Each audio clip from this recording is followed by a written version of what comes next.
Entonces, las arritmias cardíacas son un tema muy frecuente, como hemos visto y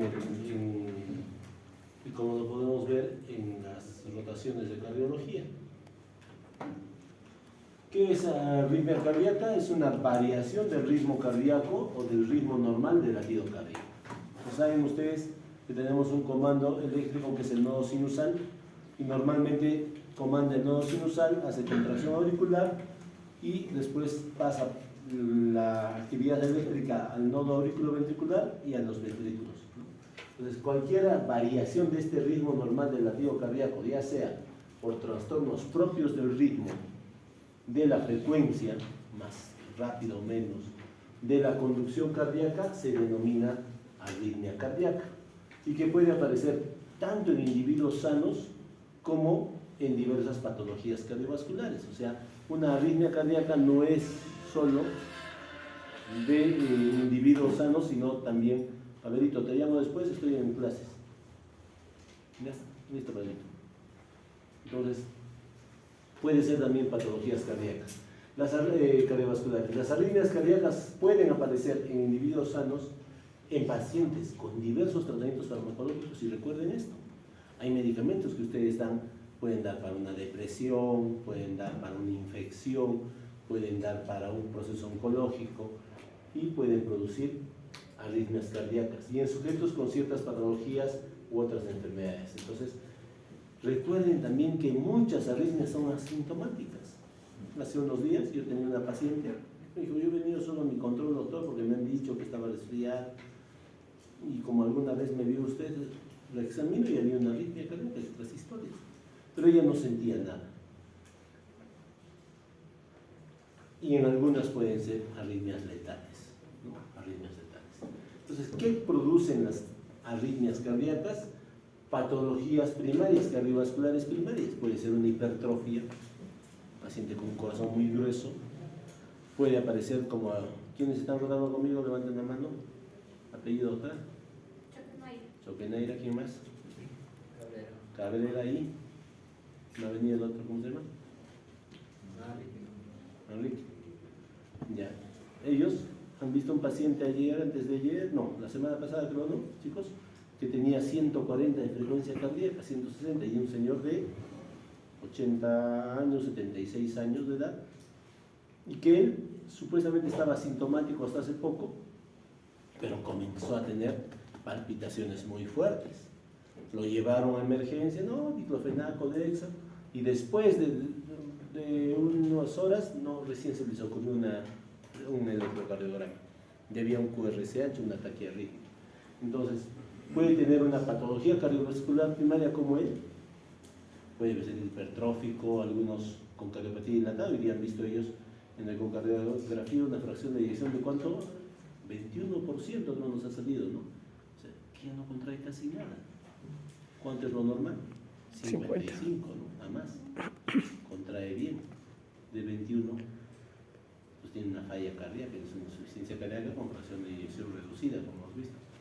Pueden haber trastornos pulmonares, pacientes que tienen fibrosis pulmonar, tuberculosis, que es frecuente en nuestro medio, patología pulmonar, pueden hacer fibrilaciones auriculares, pueden hacer extrasístoles, pueden haber trastornos autonómicos, enfermedades sistémicas, efectos secundarios de medicamentos, desequilibrios electrolíticos. Hace unos años ya me vino una señora y me dijo, está rápido su corazón, ese doctor que le ha dado, ese pediatra que le ha dado su medicamento, le ha hecho daño. Y rapidísimo, realmente la frecuencia cardíaca del niño que tenía 5 años estaba a 145, 150 latidos por minuto. Entonces digo, ¿pero qué medicamento le ha dado? Y le da salbutamol. Pero el doctor escribía correctamente una cucharilla o cucharita cada 8 horas. Y la señora le estaba dando una cucharada cada 8 horas. Entonces le estaba dando casi 3 veces más del medicamento que debería darle. Y a un niño le comenzó a producir taquiarritmias. Entonces, fíjense que muchos medicamentos pueden, si no se están usando bien, e incluso algunos usándolo bien, hacer arritmias cardíacas. O el día de hoy, una señora que le hemos estado dando bisoprolol, que es un antiarrítmico. Mira, la frecuencia cardíaca está a 50 latidos por minuto. Entonces puede hacer ya también arritmias, bradiarritmias, ¿no? No toda arritmia es rápida, sino hay arritmias lentas también. Y trastornos hidroelectrolíticos. Muchos pacientes tienen hiperpotasemia, hipopotasemia, hipermagnesemia, hipercalcemia y pueden haber arritmias cardíacas. Entonces no se olviden que el marcapaso fundamental del corazón está en el nodo auriculoventricular, el nodo sinusal, que está en la desembocadura de la vena cava superior. De ahí comanda y por 3 haces eléctricos pasa al nodo auriculoventricular y de ahí se forma sus haz de His y su rama izquierda y rama derecha del haz de His para despolarizar por las fibras de Purkinje a los ventrículos. Eso es lo normal y esto es un esquema que podemos verlo igualito, ¿no? Miren, el nodo sinusal, 3 haces anterior, medio y posterior, que antes tenían su llamada, así se llamaba, ¿no? De Bachmann y otros, y por el haz de Torel es el que llega a la aurícula izquierda. Ahora ya no se utiliza tanto epónimos, llegaba al nodo auriculoventricular, al haz de His, ¿no? Algunos dicen haz Chotawara y otros, pero ya no se utiliza. Y en la rama del haz de His se divide en 2 ramas. La izquierda, que es más delgada o que diga más gruesa y más corta, que se divide en 3 subramas, y la del lado derecho, que es más delgada y más larga y la que más se bloquea. Hoy día acabo de ver un niño, un joven Down con bloqueo incompleto de rama derecha, que es la que más se afecta. Entonces puede haber una alteración. Entonces el impulso generado por este nodo sinusal se origina y se conduce a través de este camino eléctrico, y alguna alteración en cualquiera parte de este camino puede producir las arritmias cardíacas. Muchas pueden ser sintomáticas y no causar alteraciones hemodinámicas, y algunas pueden afectar el gasto cardíaco y producir un flujo insuficiente, ya sea por disminución de la frecuencia cardíaca en las bradiarritmias o reducir el flujo por un tiempo de llenado diastólico insuficiente debido a una frecuencia cardíaca muy rápida. Entonces, si tienes una frecuencia cardíaca muy rápida, que se va a alterar tanto la sístole como la diástole. Entonces no va a haber ni mucha expulsión ni mucho llenado. Entonces también te va a afectar. Y también puede disminuir el flujo por alteración de la activación del nodo auriculoventricular, con un efecto directo sobre la función ventricular. Entonces, ¿cuáles son los signos y síntomas de arritmias cardíacas? Hay signos sentidos o evaluados por el médico y síntomas sentidos por el paciente. Dentro de los signos, la frecuencia cardíaca lenta, menor a 60 latidos por minuto, que le llamamos bradicardia, puede producir o podemos sentirlo en el pulso y le llamamos la famosa bradisfigmia. Palpar el pulso y está lento. Cuenta si está 40, doctor, 38, 30, como la señora, ¿no? Que pusimos el marcapaso. ¿También fueron ustedes? ¿No? Que pusimos un marcapaso transitorio, y este sábado le hemos puesto el marcapaso definitivo. Cuando llegábamos, antes de poner el transitorio, la frecuencia cardíaca 30 latidos por minuto, 32 latidos por minuto. Si tú palpabas el pulso ese rato, 30, bradisfigmia, ¿no? Frecuencia de 32 latidos por minuto.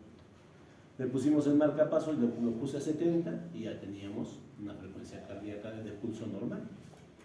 Y al día sábado le hemos puesto el definitivo y ya su pulso, ahora vamos a ver si esta mañana y subimos un rato para que ustedes palpen el pulso, debe estar regular, ya frecuencia de 84 normalmente. Pero si la frecuencia cardíaca es rápida, en los signos que ustedes pueden ver, puede haber taquicardia a la auscultación, ¿no? La frecuencia cardíaca es a la auscultación, y la frecuencia de pulso sería taquisfigmia, ¿no? Frecuencias cardíacas más de 100, de pulso que diga, más de 100 latidos por minuto. Pero otros signos puede haber una frecuencia cardíaca irregular a la auscultación. Entonces tú a la auscultación irregular o a la palpación también irregular. Otro de los signos que puedes ver, que el paciente llega disneico, agitado. Esto puede ser por una bradiarritmia o por una taquiarritmia, no puedes saber.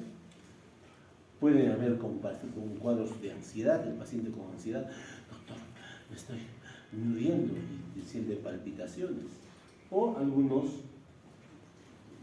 signos como de una facies de dolor, ¿no? Y dentro de los síntomas, pues las palpitaciones son lo principal que refiere el paciente, la astenia, mareos, síncopes y presíncopes, ¿no? Casi me caigo, me he desmayado, ¿no? O la pérdida del conocimiento, insuficiencias cardíacas congestivas, paros cardíacos, sudoración, angina de pecho. Bueno, paro cardíaco dentro de síntomas no te digo, he tenido paro, no te voy a decir, ¿no? Habría que sacarlo de ahí. Pero sí sudoración, angina de pecho, dolores torácicos y pulsaciones anormales. Entonces, el examen fundamental y el examen que es básico para diagnosticar una arritmia cardíaca, ese es el electrocardiograma. Es el gold estándar de un diagnóstico semiológico, ¿no? O el gold estándar de un diagnóstico de una bradie o taquiarritmia, de una arritmia cardíaca. Y es un electrocardiograma que es el registro de la actividad eléctrica, el registro gráfico de la actividad eléctrica del corazón, ¿no? No se olviden la primera clase que hemos hecho un poco de cómo es las fases de despolarización y todo. Sin embargo, en el electrocardiograma vamos a ver una onda P, un complejo QRS, una onda Q, una onda R, la onda S, ¿no? Y medir tiempos y demás, ¿no? Entonces no se olviden que en el electrocardiograma hay una onda P, una despolarización de las aurículas, un complejo QRS, despolarización de los ventrículos, y una repolarización de los ventrículos, que sería la onda T.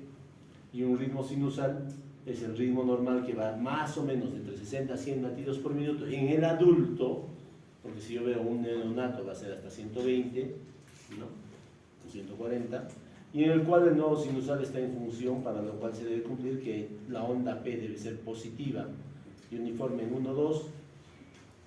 Después de una onda P siempre debe haber un complejo QRS. El tiempo entre la onda P y la onda R es constante entre 0,12 a 0,20 segundos, o que es lo mismo decir de 120 a 200 milisegundos, o de 3 a 5 cuadraditos pequeños.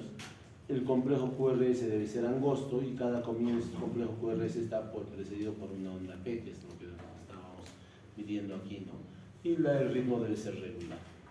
Esas cumplen. Este es un electrocardiograma en un papel milimetrado. Y no se olviden que la onda P debe ser en una derivación de igual forma. La onda P debe seguirse de un complejo QRS, y la onda P, desde el inicio de la onda P hasta el inicio del complejo QRS, que es el intervalo PR, debe ser de 120 a 200 milisegundos. Entonces, esas características tienen. ¿Cómo se clasifican? Según la frecuencia, las arritmias pueden ser taquiarritmias o bradiarritmias. Van muy rápido, taquiarritmias, más de 100 latidos por minuto. Van muy lento, bradiarritmias, menos de 60 latidos por minuto. Según el lugar de origen, ahí sí ya necesitamos ver el electrocardiograma. Como no estamos en séptimo y en semiología, solo para conocimiento, hay arritmias que se originan o que activan todo el sistema de la conducción en la parte superior, que se llaman supraventriculares, y otras que solo se originan en los ventrículos y se van a los ventrículos, son las arritmias ventriculares. Y según el mecanismo de producción, hay arritmias se genera un automatismo, por un fenómeno de reentrada o por una actividad gatillada en cualquier parte del corazón. No se olviden que el nodo sinusal, que es el comando eléctrico, tiene este potencial de acción, esta forma de potencial de acción. La fase 4 es inestable, ¿no? Y está en ascenso, como en esta parte, por la entrada de potasio, y después se activa y hace la fase 0 de despolarización, la fase 1, 2 de meseta y la fase 3 de repolarización. Y nuevamente, por eso es que comande la actividad eléctrica del corazón. Después las aurículas, el músculo auricular, el nodo sinusal tienen una diferente, y más abajo el Purkinje y el músculo ventricular tienen un potencial de acción totalmente diferente, ¿no? Entonces, cualquier alteración aquí en la generación de impulso o en la conducción del impulso va a generar una arritmia cardíaca. Y las arritmias supraventriculares pueden ser arritmias sinusales, que son normales en niños y en gente joven normal. Ustedes van a auscultar en un joven, en un niño, y si cuando toma aire va a ser más rápida la frecuencia cardíaca. Bote el aire y respira, Y eso es una arritmia sinusal que tienes que comprobarlo con un electrocardiograma. Entonces, no se olviden que esta es una arritmia supraventricular, pero la única forma de saber si está o no correctamente el niño o está sano es tomándole un electrocardiograma. Hay algunas arritmias supraventriculares que se originan en las partes superiores de los ventrículos y hasta las sístoles auriculares. Y de ahí está la famosa taquicardia sinusal, ¿no? Es una arritmia que aumenta la frecuencia cardíaca. La taquicardia sinusal es el latido normal aumentado de frecuencia y eso no necesita tratamiento. Está en 120, doctor, 130. Hace unos 4 días me llamaban de la clínica porque un joven que ha llegado de Estados Unidos estaba con frecuencias de 120. Les digo, eso puede ser mal de altura, puede ser fiebre, puede ser una infección, puede ser deshidratación. Entonces la frecuencia cardíaca incrementada y se encuentra en taquicardia sinusal, no necesariamente es una arritmia maligna, no es una arritmia maligna y es una frecuencia cardíaca normal secundaria a algo y no necesita un tratamiento de la arritmia, sino necesita un tratamiento de base. Si necesita oxígeno, le pones oxígeno y va a bajar la frecuencia cardíaca. Si está deshidratado, lo hidratas, va a bajar la frecuencia cardíaca. Si está con dolor, le calmas el dolor y va a bajar la frecuencia cardíaca. Si tiene una cetoacidosis, corriges la cetoacidosis, va a bajar la frecuencia cardíaca. Si tiene una sepsis, una infección, tratas de dar tratamiento, va a bajar la frecuencia cardíaca. Entonces, no se olviden que la taquicardia sinusal no se da el tratamiento definitivo. Entonces, hay que ver si es o no. Hay sí taquicardias supraventriculares, aleteos o la flúter auricular, como este paciente viejito que les estaba comentando hace un rato que llegó con 140 y parecía una taquicardia paroxística supraventricular y cuando se le dio se abrió y era un flúter auricular y terminó en fibrilación auricular. Entonces eso es lo más importante. El sistema de conducción es la base. Disculpen un rato. Buenas noches.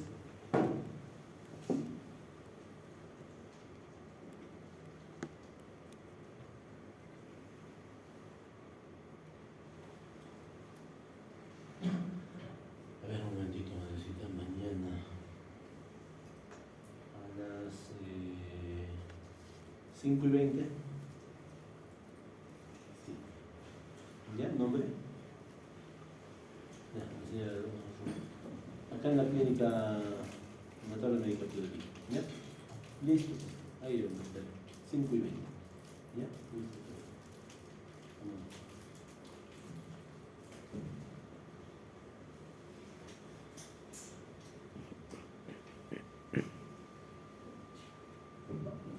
Entonces el sistema de conducción es el más importante. O sea, hay arritmias sinusales, fisiológicas que les he dicho, que muchos de ustedes pueden tener. Ahorita ustedes se toman el pulso y saben tomarse el pulso, van a ver ahí y tomen aire rápido y profundo y van a notar que el pulso se hace un poquito más rápido y después boten y el pulso se hace más lento. Es una arritmia sinusal, ¿no? Y varía. Entonces, se dice que todas las personas, más se nota en jóvenes y en niños, ¿no?, que con actividad respiratoria puede variar la frecuencia e ir un poco más rápido con la inspiración y un poco más lento con la expiración, y eso es una variación fisiológica del ritmo cardíaco. O sea, no somos máquinas para ir a 60, 60, 60, 60 o 80 latidos por minuto, ¿no? Puede haber una ligera variación. Y esto no es una enfermedad. Pero dice arritmia, doctor. Sí, pero es una arritmia sinusal. Eso es benigno. Y no produce ningún síntoma. Semiológicamente lo único que van a hacer es auscultar. Y a la auscultación, una frecuencia cardíaca un poco más rápida con la inspiración, que se nota más en jóvenes y en niños. Entonces no se olviden, y esto se comprueba con un electrocardiograma. Entonces la arritmia sinusal. La arritmia sinusal, recuerden que durante el evento respiratorio, pues con la expiración, ¿no?, y con la inspiración va un poquito más rápido. Entonces el promedio de duración del intervalo RR en los sujetos en estados de expiración e inspiración varía, ¿no? Con la inspiración el RR es más corto. ¿Por qué? Porque va más rápida la frecuencia cardíaca. Y con la expiración es más largo, porque va un poco más lento. Y la frecuencia cardíaca promedio, miren que con la inspiración aumenta la frecuencia cardíaca promedio hasta 77, 80 latidos por minuto, promedio 77, que con la expiración puede bajar hasta 60 latidos por minuto. Entonces es una variación fisiológica y no necesita ningún tratamiento. Pero puede haber latidos extras y originados en la parte auricular. Ya esto se llama extrasístoles supraventriculares, que son latidos anticipados o prematuros, ¿no? Y que, sin embargo, cuando son frecuentes y multifocales, aparecen durante la actividad física, puede definirnos una cardiopatía orgánica, pero puede ser más frecuente en añosos o en pacientes que no tienen enfermedad cardiovascular, y muchos le decimos una insuficiencia cardíaca o una extrasistolia benigna, ¿no? Y estas pueden originarse en las aurículas, que es una onda P anticipada. También, ¿cómo diagnostico una extrasístole supraventricular? Tomándole un electro y viendo si tiene una onda P de diferente forma o en la unión auriculoventricular. Pero eso es más para nosotros, los cardiólogos. Ustedes lo único que pueden ver es semiológicamente cómo lo escucharía, doctor. Va a estar normal,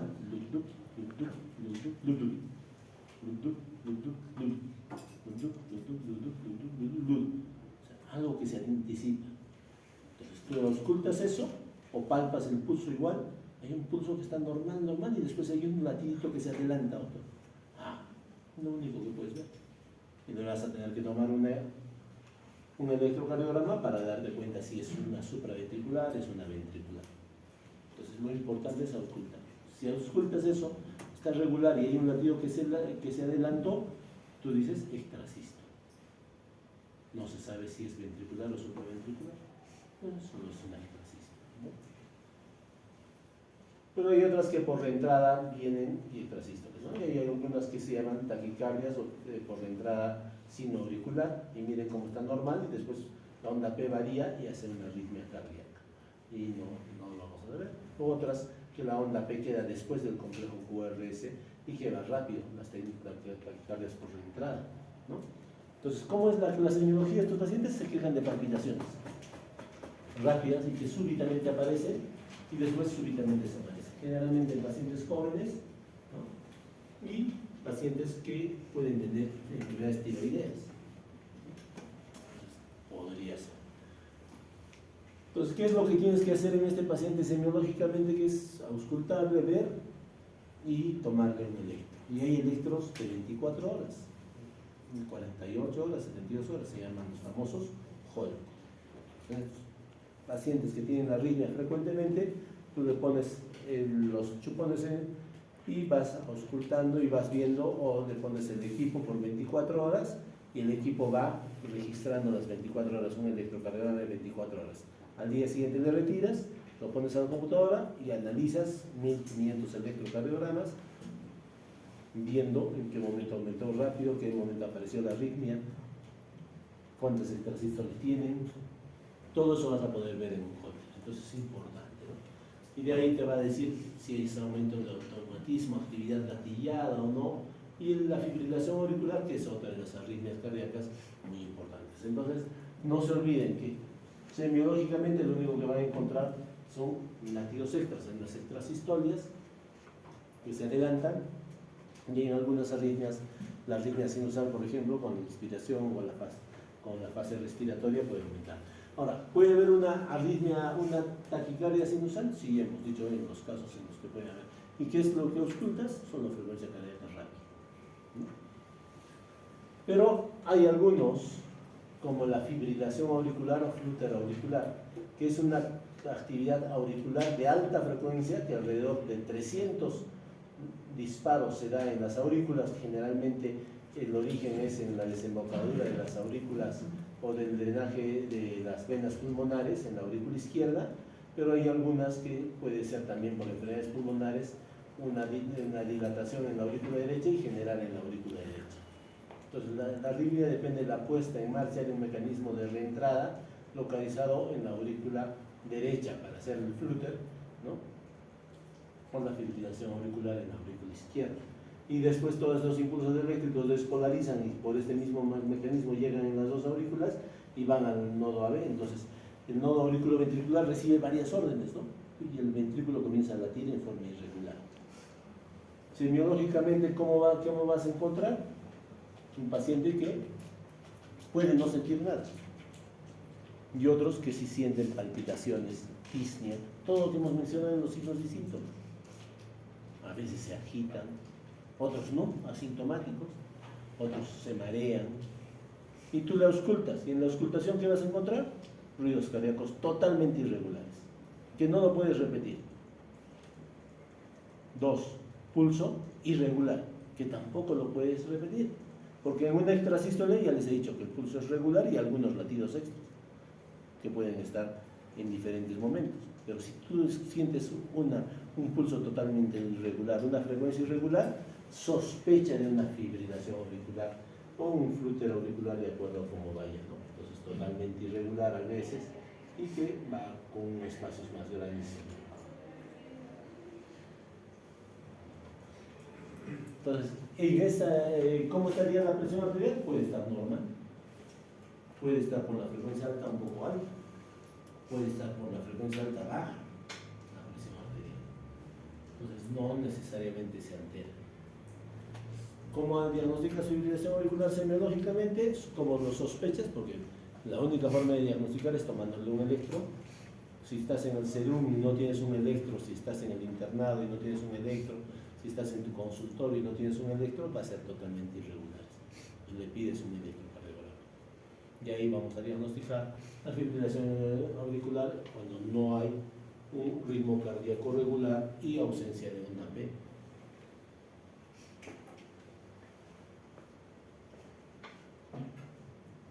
¿En quiénes se observa la fibrilación auricular? En pacientes añosos, mayores. En pacientes con enfermedades pulmonares, el cor pulmonar, en cardiopatías congénitas, en pericarditis, en cardiopatías isquémicas, en hipertensos. Muchos hipertensos desarrollan fibrilación auricular y otros sin causa aparente. Hay otros también que tienen valvulopatías congénitas, estenosis mitral, ¿no?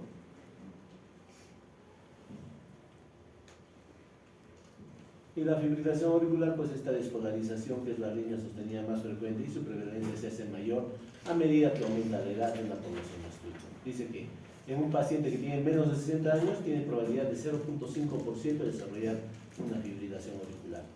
Pero si llega a los 80 años ya tiene 10% de esa gravedad. Y se puede aparecer en forma paroxística o permanente.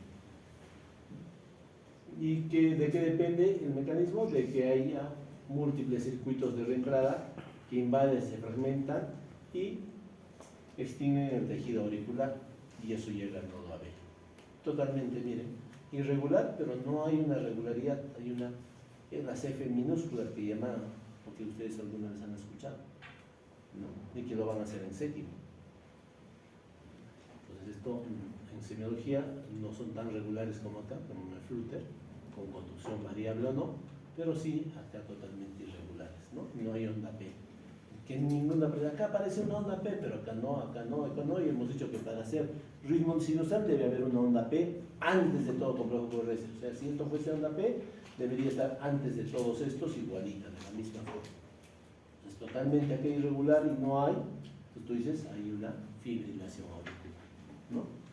¿Y por qué es importante? Porque la fibrilación auricular se observa más en pacientes con hipertensión, con cardiopatía isquémica, miocardiopatías, valvulopatías mitrales y aórticas, en TEP, tromboembolia pulmonar, en pericarditis, hipertiroidismo, síndrome de West-Parkinson-White, hasta en anomalía de Epstein, ¿no? Y estos pacientes pueden no sentir nada, sentir mareos, palpitaciones, disnea, la actividad física.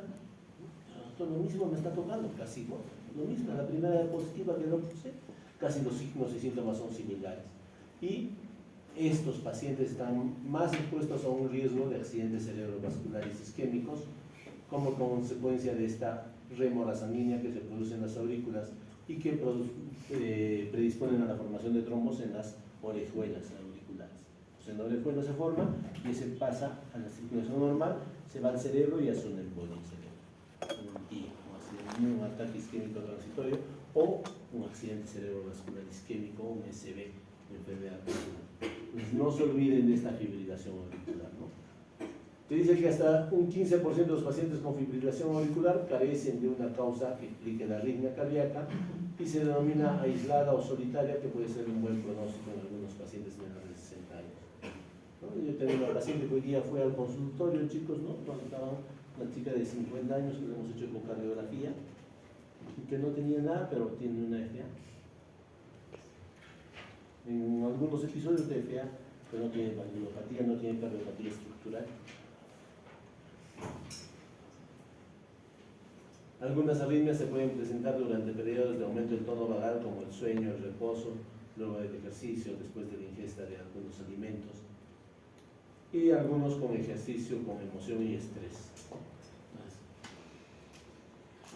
Las arritmias supraventriculares no las puedo distinguir de las ventriculares por semiología, pero sí hay algunas arritmias que me pueden hacer sospechar, ¿no? Las arritmias ventriculares, pues miren bastantes, ¿no? Una extrasístole ventricular, un latido extraventricular, son latidos adelantados al ritmo sinusal cuyo origen puede estar en cualquier parte del sistema de conducción, especialmente en los ventrículos, son más frecuentes, se lleva a cabo un miocardio de activación y el diagnóstico es cardiológico. Semiológicamente no hay algún signo importante que me diga si es ventricular o supraventricular, ¿no? Y generalmente son asintomáticas, ¿no? Como son más frecuentes, hasta el 60% de los adultos durante 24 horas encontramos extrasístoles ventriculares. Y los pacientes con infarto de miocardio agudo, hasta el 80%.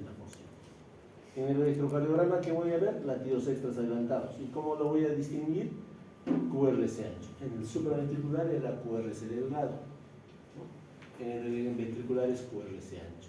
No tienen una onda P, precedidos de onda P, y la onda T está opuesta al complejo QRS extrasistólico, y hay una pausa compensatoria. Y estos, miren, esto es lo normal, onda P, complejo QRS normal, pero hay un este latido y este latido que no se parecen nada. Entonces estos son extrasístoles ventriculares. ¿Cómo serían las supraventriculares? Que se parecían, ¿no? Vamos a volver, y aquí, en las supraventriculares, como en estas, se parecen, ¿no? Como en la arritmia, o aquí hay algunos latidos que se parecen. Entonces, en las ventriculares son supraventriculares, se parecen al complejo QRS. Este es el normal, y este se parece igualito, delgado, el complejo QRS en la onda R, la onda S. Pero en la ventricular, como hemos visto acá, disculpen, miren, no se parecen nada, totalmente diferente. Y si el complejo va hacia abajo, la onda T va hacia arriba, opuesto. Si el complejo va hacia arriba, la onda T va hacia abajo, opuesto. Y hay una pausa compensatoria hasta el próximo latido, hay un espacio más largo. Y esas son las características de un extrasístole ventricular. Pero semiológicamente la puedo distinguir, no. Electrocardiográficamente sí. Y algunos pueden venir como una taquicardia ventricular, que son 3 latidos seguidos, algunos con una dupleta de ventricular, o un par ventricular como 2 latidos seguidos, ¿no? Esta es la pausa compensatoria. Se dice completa cuando entre un complejo QRS anterior a la extrasístole y hasta el nuevo complejo se llama AB. El AB es igual a 2 veces un ciclo cardíaco normal. Incompleta es cuando es diferente, ¿no? El AB es diferente que el 2BC, que generalmente es menos. Hay algunas clasificaciones de Lowe y Wolf, antigua, de 1980 aproximadamente, que dice clase 0 de Wolf, no hay toques ventriculares. Clase 1 cuando son de una sola forma y menos de 30 por hora, y clase extrasístoles monomórficas más de 30 por hora, la clase 2, pleomórficas o de diferentes formas o multiflocales, la clase 3, dupletas o pares, y tripletas o más constitutivas, la 4, la clase 4, y la 5, R sobre Y. Esta es antigua, pero todavía algunos lo utilizan. Pero ¿en base a qué? Electrocardiograma. Eso no les voy a preguntar en el examen, porque esto es para electrocardiograma. Y con un holter, ¿no? Las extrasístoles ventriculares, cuando son peligrosas? Si son de varios focos. ¿Qué quiere decir de varios focos? Que si hay uno de estos y en otro latido, aquí aparecería uno diferente. Cuando hay 2, 3 focos son más peligrosas. Pero si todas se parecen, toditas, estoy viendo, doctor, un electro de un Holter de 24 horas, y en todas hay como 2000 extrasístoles, pero todas son de la misma forma, son menos peligrosas. Si van más de 6 extrasístoles por minuto, son peligrosas. Nosotros tenemos pacientes con 30 por minuto, 20, 10. Cuando aparecen 3 seguidas o más, son criterios de peligro, ¿no? de una arritmia, porque ya es taquicardia ventricular. Y cuando una extrasístole ventricular coincide o está muy cerca de la onda T, también es una arritmia, porque después pueden llevar a una taquicardia ventricular como esta y después a una fibrilación ventricular. Esto ya lo van a hacer en séptimo, segunda electrofisiología, taquicardia ventricular sostenida y no sostenida. Lo importante es que sepan que sostenida es más de 30 segundos y no sostenida no. Y la taquicardia ventricular se presenta en pacientes con enfermedad estructural como la cardiopatía isquémica, la insuficiencia cardíaca o la displasia ritmogénica del ventrículo, ¿no? Hay algunas como el ritmo acelerado, el infarto, por ejemplo, que cambia un ritmo acelerado después de una cirugía, cardiopatías, fiebre reumática, y comienzan a tener un ritmo auricular acelerado, ¿no? Una torsada de puntas, que es como un sacacorchos, que esto también diagnóstico es electrocardiográfico. El paciente va a tener palpitaciones y falla cardíaca o presión arterial baja, y la fibrilación ventricular como es la sistolia o muerte del paciente, ¿no? Pero hay bradiarritmias, y hemos hablado de las bradiarritmias, taquiarritmias, entonces ya sabemos más o menos, y las bradiarritmias, no se olviden de la bradicardia sinusal. ¿Qué es la bradicardia sinusal? Disminución de la frecuencia de despolarización del nodo sinusal a menos de 60 latidos por minuto. En el electrocardiograma, todo también diagnóstico del electrocardiograma, la onda P es normal, complejo QRS normal, intervalo PR normal, y generalmente durante el sueño es más frecuente. Entonces yo me acuerdo que un interno hace muchos años me decía: doctor, ayúdeme, que este señor está con frecuencias bajas, ¿no? Está de bradicardia. Y el señor estaba tranquilo, mire, sus latidos 48 por minuto. Y yo le digo: ¿quieres que le cure? Sí, doctor. ¡Señor! Se despierta. 78, 80, 85 latidos por minuto. Curado. ¿Es qué? Porque en el sueño baja la frecuencia cardíaca, ¿no? Si tú lo ves al paciente todo el rato, está ahí, está durmiendo, está todo el rato, están frecuencias cardíacas de 60, 50, 55, 46 latidos por minuto. Va al baño, regresa con 75, 80. Entonces no se olviden que el reposo y todo, y más si son atletas, ¿no? Y más si reciben algunos medicamentos, la frecuencia cardíaca puede disminuir. Los hipotiroideos, los hipotérmicos, los que tienen ictericia obstructiva. Hay pacientes que vienen amarillos patitos, ¿no? Por la bilirrubina tan alta, por un cálculo, y que tienen frecuencias de 45, 50, y no necesitan marcapaso. Desobstruyes, o pacientes con TEG que tienen hipertensión intracraniana, bajas la obstrucción y se recupera la frecuencia cardíaca. Entonces no hay que observar a los pacientes. Entonces la frecuencia cardíaca debe ser menos, y en el electrocardiograma el ritmo es normal, onda P, complejo QRS, solo que se van más lentos, ¿no? Y hay algunos que hacen paros sinusales, bloqueos sinoauriculares, que no vamos a hablar, y los bloqueos auriculoventriculares, que sí son los que algunas veces hablamos, que existen de primer grado, de segundo grado, MOVITS 1, MOVITS 2, y los del tercer grado, que son los que no hay alteración, ¿no? Entonces, básicamente, disculpen ahí, las bradiarritmias vas a encontrar frecuencias bajas y no las vas a saber. ¿Y cómo se diagnostican? Con electrocardiograma.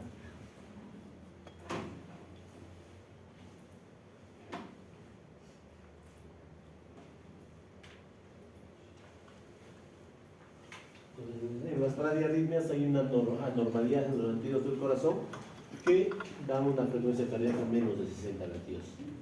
Y hay algunas bradiarritmias sinusales y bloqueos auriculoventriculares. La bradicardia sinusal, que les he dicho, normal en atletas. Les aseguro, le toman un electromesi, su frecuencia cardíaca es menos de 60 latidos por minuto. Pero tiene onda P, complejo QRS y todo, que está hormonando. Pero hay algunas paros o bloqueos sinauriculares, que esto también no es tema incluso de séptimo, sino ya de cardiología. Pero hay algunos bloqueos auriculoventriculares de primero, segundo grado, tipo 1, tipo 2, o de alto grado, y el bloqueo de tercer grado, que eso sí podemos ver algo un poco para que ustedes sepan, ¿no? El sistema de conducción eléctrica ya lo conoce. Si hay una alteración en esta conducción, va a haber una disminución de la frecuencia cardíaca. El ritmo sinusal normal, ya saben que tiene que tener entre 60 a 100 latidos por minuto. Debe haber una onda P que esté antes de cada complejo QRS. El PR debe ser de 3 a 5 cuadraditos, ya lo hemos dicho en antes. El RR regular, la onda P positiva en 1, en 2, siempre negativa en ABR. Entonces, todos los criterios del ritmo sinusal ya los hemos visto y se cumplen, ¿no? Pero ¿quiénes influyen en el ritmo sinusal? El automatismo sinusal, que puede ser por una situación extrínseca, por la edad, por la temperatura, por el pH, factores locales. El tono vegetativo, que es el que más afecta el automatismo sinusal y tanto la conducción sinoauricular, y todo esto va a verse alterado en la frecuencia de descarga, o sea, en la frecuencia cardíaca, ¿no? ¿Qué es la bradicardia sinusal? Disminución de la frecuencia de despolarización del nodo sinusal a menos de 60 latidos por minuto, que puede ser normal en sujetos sanos durante el sueño o en atletas, o pacientes hospitalizados que están ya mucho tiempo esperando. Pueden ser por acción de medicamentos. Por eso es que tomamos la frecuencia cardíaca a los pacientes que vienen a cardiología, porque muchos de ellos toman beta bloqueadores, muchos de ellos toman digoxina y litorina. Estoy en clase, estímulo. Sí, tú. ¿Dónde estás? Yo te llamo, de acuerdo, yo estoy terminando. Yo ya estoy terminado, te recojo, me espero.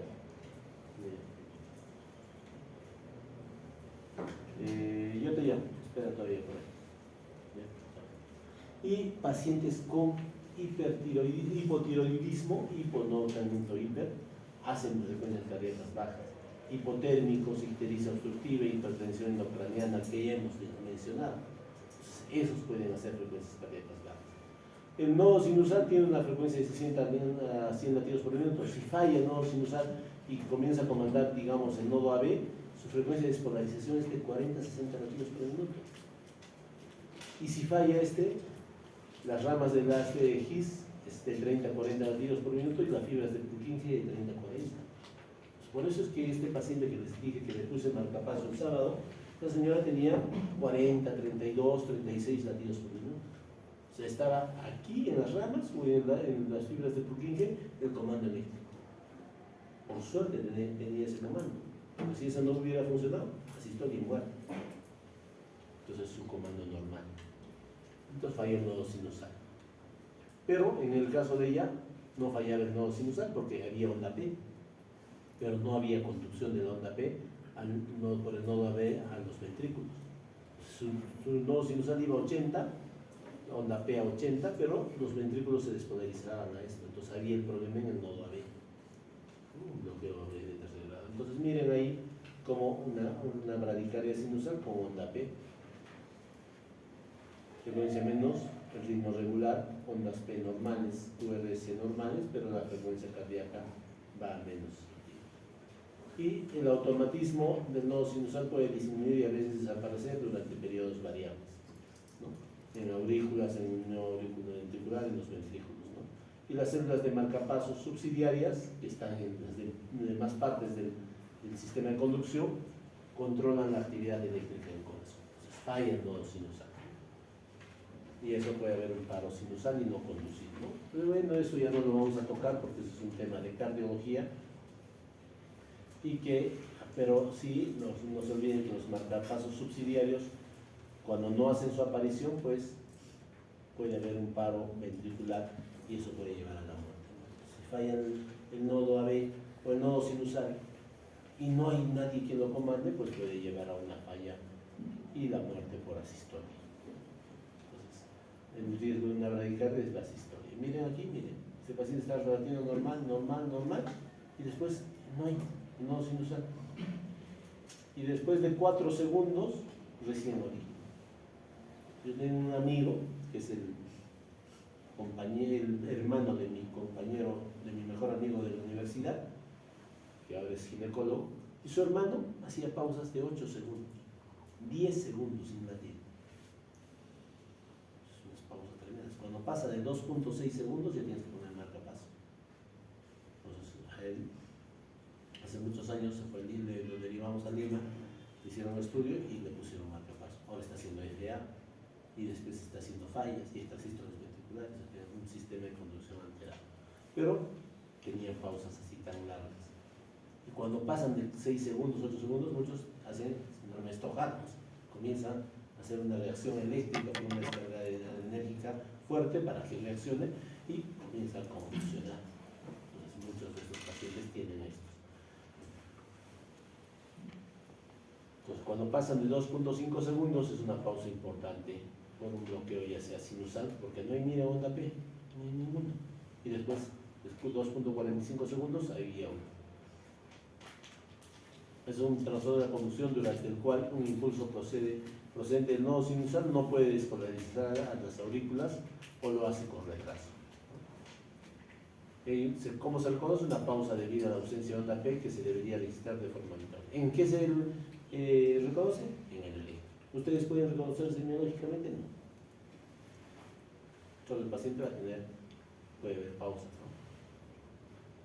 Y puede haber de primer grado, de segundo grado, de segundo grado tipo 1, tipo 2,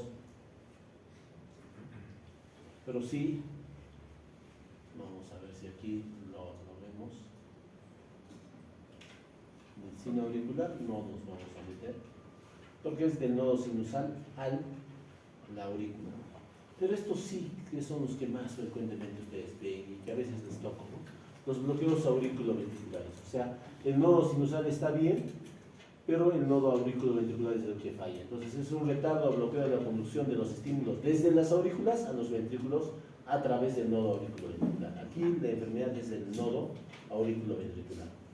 ¿Y por qué falla? Por isquemia del nodo, por compresión de las auriculoventricular, por sea cicatrices, zonas calcificadas del corazón, por inflamación, voy a ver, en miocarditis, que pueden producir o endocarditis, o estímulos extraordinarios intensos del nervio vago sobre el corazón. Y hay un bloqueo auriculoventricular proximal, que generalmente son por medicamentos, los beta bloqueadores, aumento del tono vagal, la miocarditis, infartos de cara diafragmática, bloqueos congénitos, o después de cirugías de cardiopatías congénitas, o por AV infraicianos, ¿no? Enfermedades de Lenegre, de Leff, de coronarias o miocardiopatías.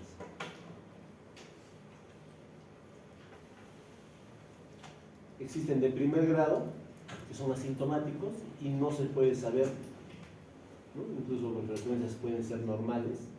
De segundo grado tipo MOVIX 1 o Wenckebach y el MOVIX 2, o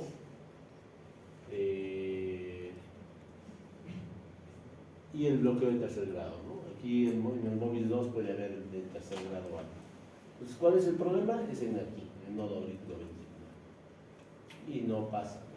¿Cuáles son las manifestaciones clínicas? Muchos pacientes se marean, se fatigan al caminar, se desmayan o pierden el conocimiento, síncope, pueden tener dolor torácico, disnea y astenia. ¿Cuál es el diagnóstico? Con un electrocardiograma. Y si no lo puedo distinguir, con un Holter. Y los tres tipos, ¿no? De primer grado, el PR es más de 200 milisegundos. Hemos dicho que son de 120 a 200 lo normal. Si pasa de 200, o sea, de 5 cuadraditos, eso es lo que es el primer grado.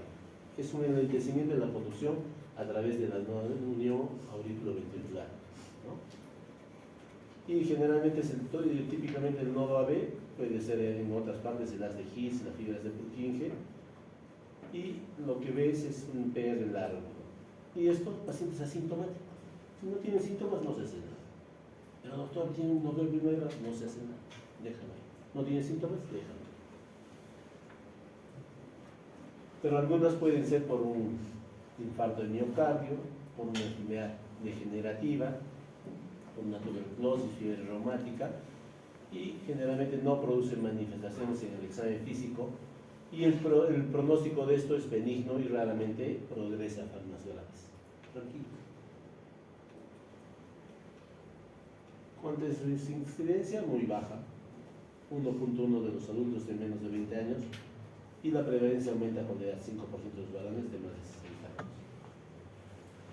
El bloqueo de segundo grado, ahí sí, ahí existen dos. Hay una falla intermitente de la conducción del nodo auriculoventricular, o sea, no se conduce de la aurícula al ventrículo, y puede haber el MOVITS 1 o fenómeno de Wenckebach y el MOVITS 2. El MOVITS 1 es un tiempo auriculoventricular que se va incrementando, ¿no? Y el PR, que hemos dicho que tiene un valor, va a aumentar de manera progresiva, y luego de varios latidos cardíacos se bloquea. Por ejemplo acá, el PR, tiene la onda P, está pegadita al complejo QRS. En el siguiente latido, la onda P está un poco más lejos.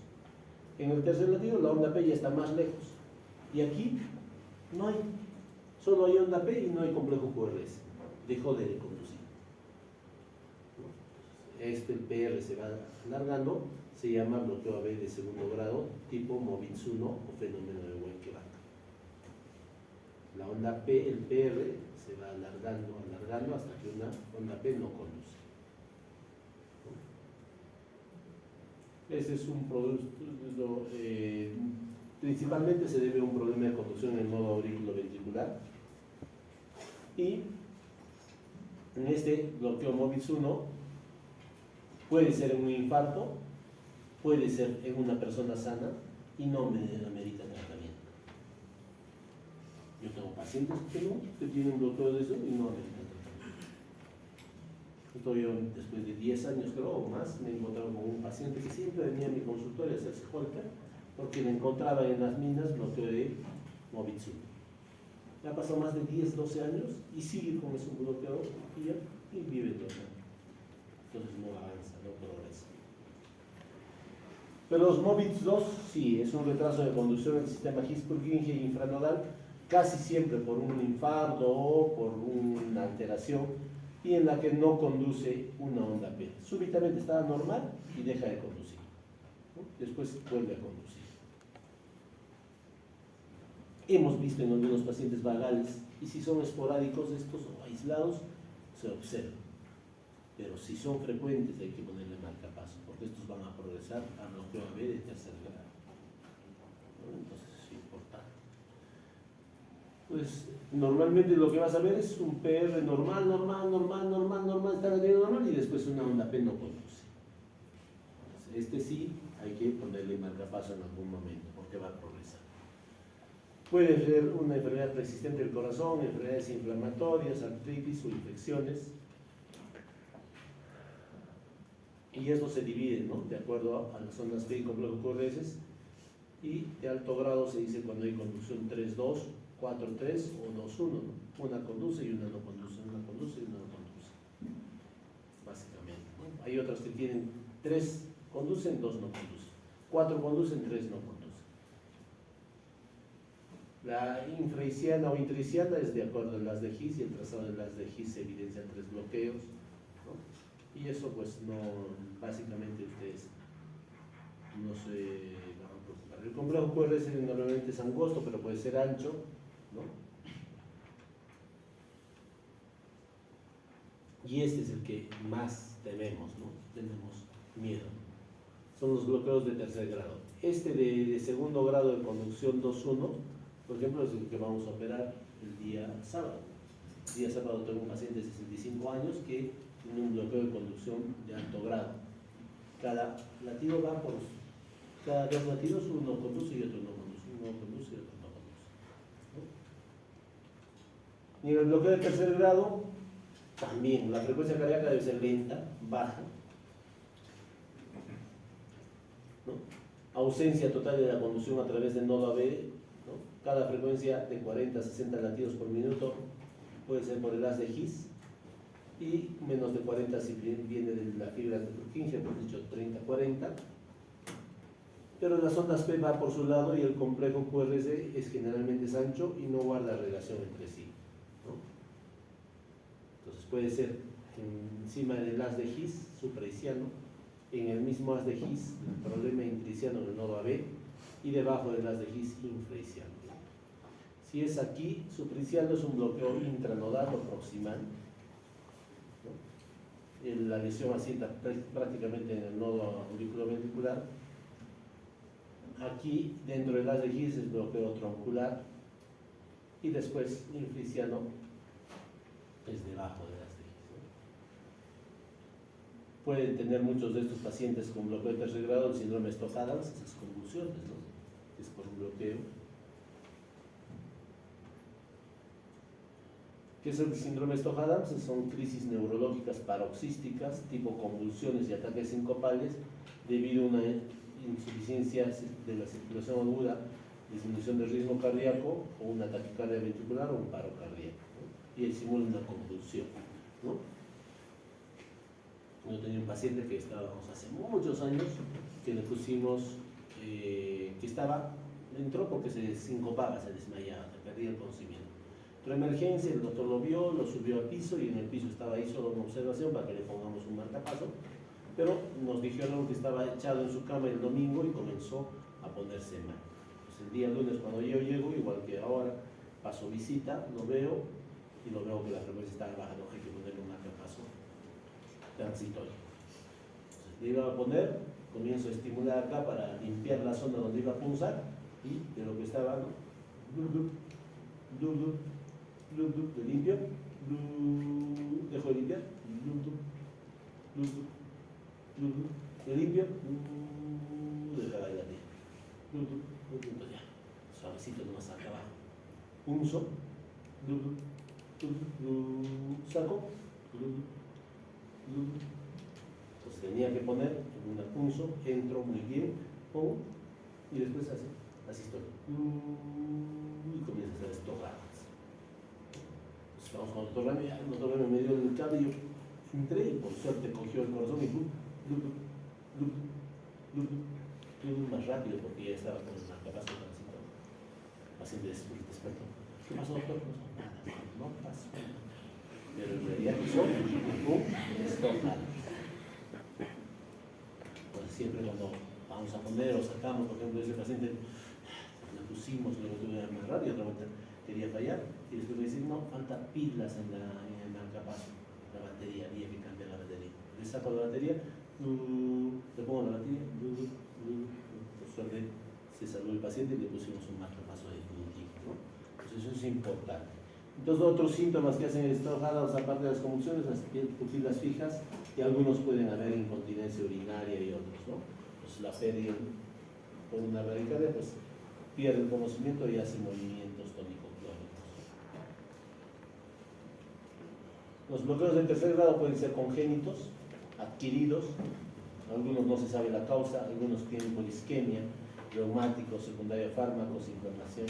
Siempre ustedes que están ahí viendo pacientes en la clínica, en el internado, en el CERUM, entonces pueden preguntar, ¿qué está recibiendo? Y está lento su corazón, está recibiendo bisoprolol, le suspenderé el beta-bloqueador, está recibiendo digoxina, le quitaré la digoxina porque puede ser, quitas los medicamentos y comienza a recuperar la frecuencia cardíaca. Algunos el potasio está alto porque hay una falla renal, corriges o haces diálisis y se elimina el potasio y otra vuelta comienza a funcionar el nodo auriculoventricular, ¿no? Entonces, si son congénitos, pues si son asintomáticos hay que hacer un control periódico, algunos bloqueados, y si son sintomáticos, marcapaso definitivo. Los adquiridos, si son sintomáticos en fase aguda, atropina o marcapaso temporal, y posteriormente el marcapaso definitivo, como hemos hecho con esta señora. Dejaba de latir y ya está. Cuadro clínico, mareos, pérdidas, hipotimias, sensación de desvanecimiento, síncopes, ¿no? Pérdidas del conocimiento, disminución del gasto cardíaco, Stokh-Adams, asistolia, ¿no?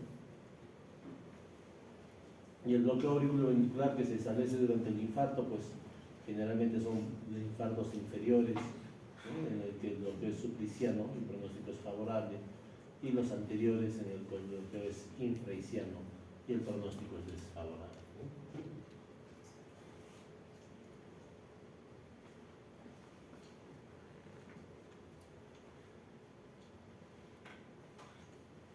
¿Cómo van a encontrar el pulso? Lento, bradisfímico, no solo en intensidad, sino de frecuencias bajas, ¿no? El pulso venoso yugular puede haber ondas A, que serían de gran amplitud, las ondas A cañón. Hay un latido normal, y después hay un latido ahí. Y cambios de intensidad del primer ruido cardíaco. Y en el electrocardiograma, miren, como acá está yendo la aurícula, quiere ir a varias frecuencias cardíacas de 100, 110 latidos por minuto, ¿no? Las aurículas, pero los ventrículos no responden y está yendo por su lado a frecuencias cardíacas de 30 latidos por minuto.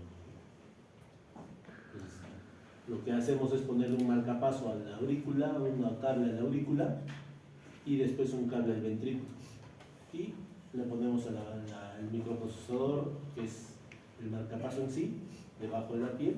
Lo que hace es recibe el impulso de la aurícula y le da al ventrículo, inmediatamente en milisegundos.